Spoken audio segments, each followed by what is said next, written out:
Getting back into our reading concerning philosophy, we're talking about the early history of philosophy around the entire world. I have a philosophy playlist that has over 120 videos going into Indian philosophy, Chinese philosophy, Arabic, Persian philosophy, and traditional classical philosophy of the Western world as well. Philosophy emerged from the figure of the sage, who mediated between the everyday and transcendent realms. Justin E. H. Smith argues that philosophical thought developed from abstract reasoning used in the early bureaucratic societies. And of course, while Homo sapiens have existed for 250,000 years, at least our genus and our species, human writing began only around 3500 BCE in ancient Sumer, marking the transition from prehistory to history at the advent and the invention of cuneiform writing.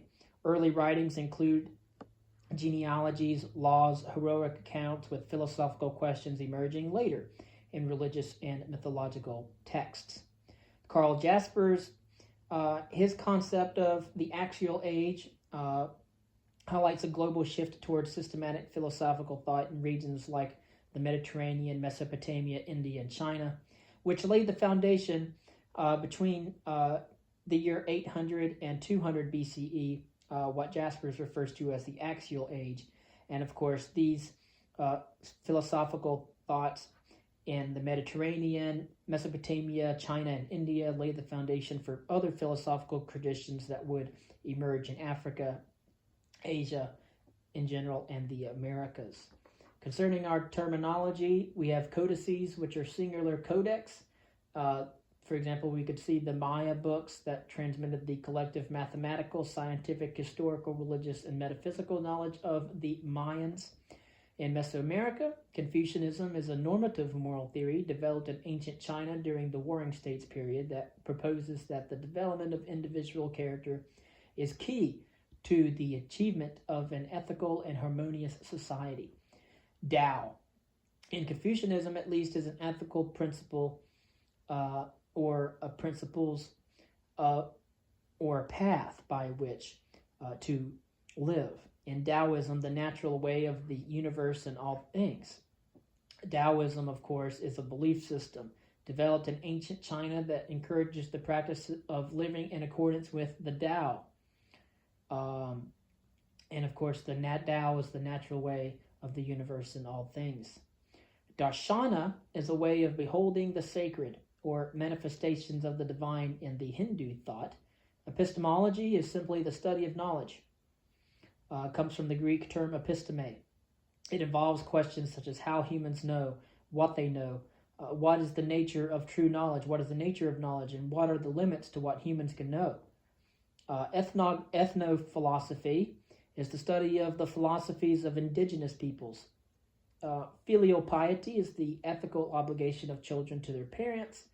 Indigenous philosophy is the ideas of indigenous peoples pertaining to the nature of the world, human existence, ethics, ideal, social, and political structures, and, of course, other topics also considered by traditional academic philosophy. Junzi, in Confucianism at least, is a person who is an exemplary ethical figure who lives according to the Tao. Li are rituals and practices that develop a person's ethical character as they interact with others. Logos is a way of thinking that rationally analyzes abstract concepts and phenomena independent of accepted belief systems. Mohism is a type of consequentialism that was established in ancient China by Mozi during the Warring States period.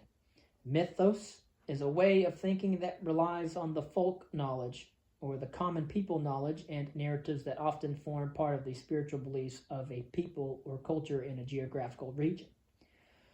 Prakriti is a word in Hindu thought which refers to matter, one of the two elements that make up the universe. Purusha, also in Hindu thought, is pure absolute consciousness, one of the two elements that make up the universe. Ren is a central concept in Confucianism that refers either to specific virtues or to someone with complete virtue.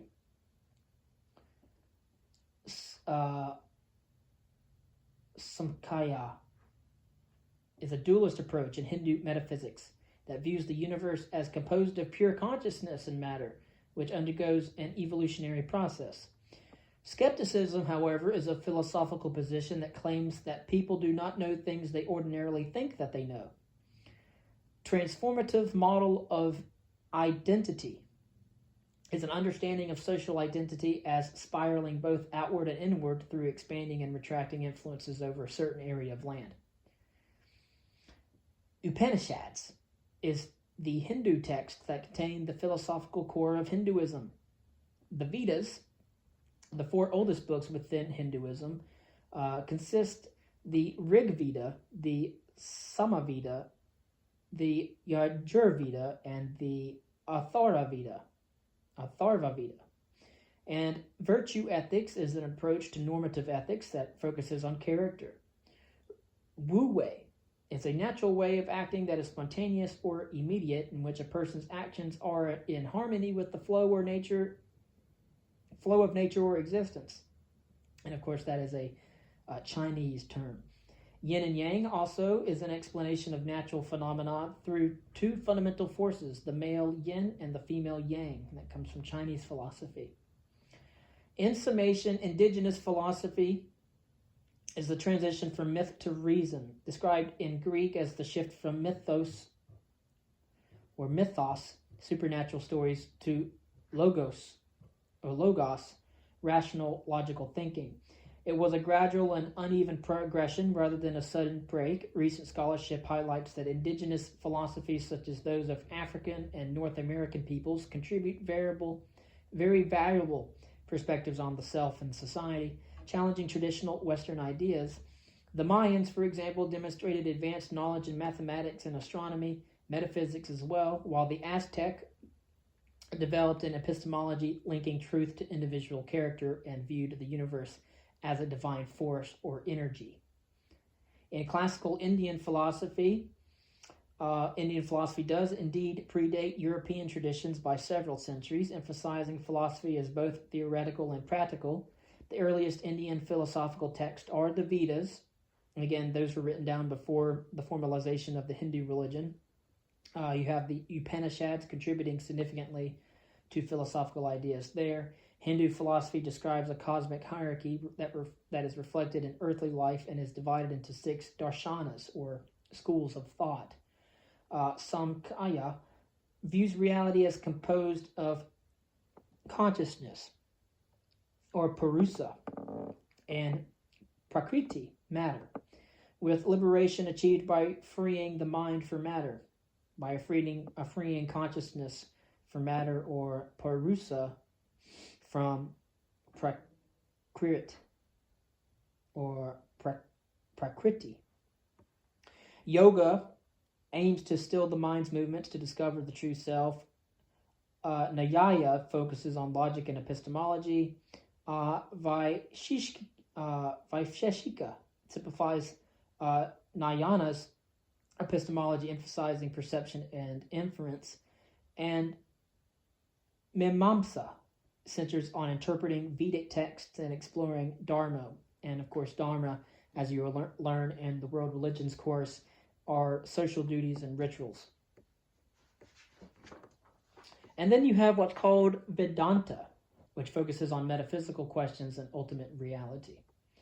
In classical Chinese philosophy, the early Chinese philosophical text introduced the theory of yin and yang, representing dual forces like male and female, light and dark, activity versus inactivity.